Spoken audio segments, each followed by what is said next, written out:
as Wiz, and appreciate your flexibility, folks. This power outage down here in our building in Fort Lauderdale, working through it. We should be doing our PLTB at 11 a.m., so we should be good to go. As we predicted, yesterday's Rip Your Face Off rally, not seeing that much of a follow-through today, so we'll cover in the primary live trade brief, maybe even legging into an iron condor on our bear call spread that we sold on Apple yesterday, and that's only down about $337. But that's okay. Like I said, rip your face off Monday, usually a little bit of follow through Tuesday, Wednesday flat, sell into Thursday, Friday. That's what I'm predicting for the week. So we might even look at an SPX bear call spread here and the PLTB as well. So Russia's now telling us that they're going to target U.S. planes over Syria. Bring it. They have to talk tough. They have to talk tough to look good for the Syrians and the Iranians. Nothing's going to happen from it, folks. But it was actually a Legacy Hornet. It was one of the F-18Cs that I used to fly. It wasn't a Growler, as was initially reported. So we'll talk about ExxonMobil in the primary live trade brief. And, folks, they've driven down costs, scaled back projects, spendthrift culture, clipped a lot of people. Remember Schlumberger and all these guys clipping 15, 30,000 people in the blink of an eye. Their sales are trimmed for about $30, $35 oil.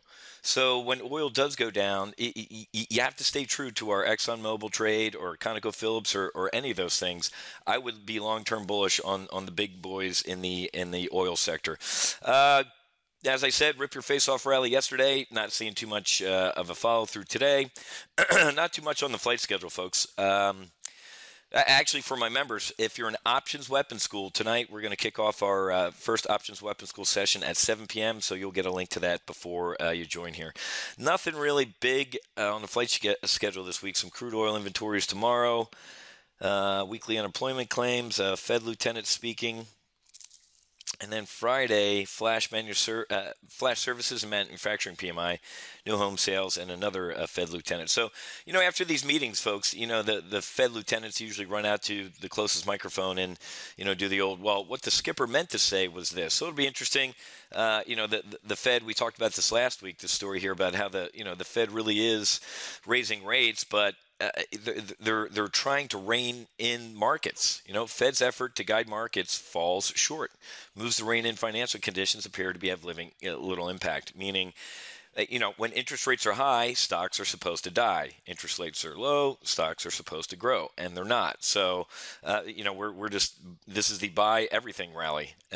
All news is good news apparently. So, and we know that is that's not going to work. So, all right, guys, I got to get ready for the PLTB. I'll see you guys in there at 11 o'clock sharp. Happy hunting. Make sure you hedge. And I'll see my Options Weapons School folks tonight at 7.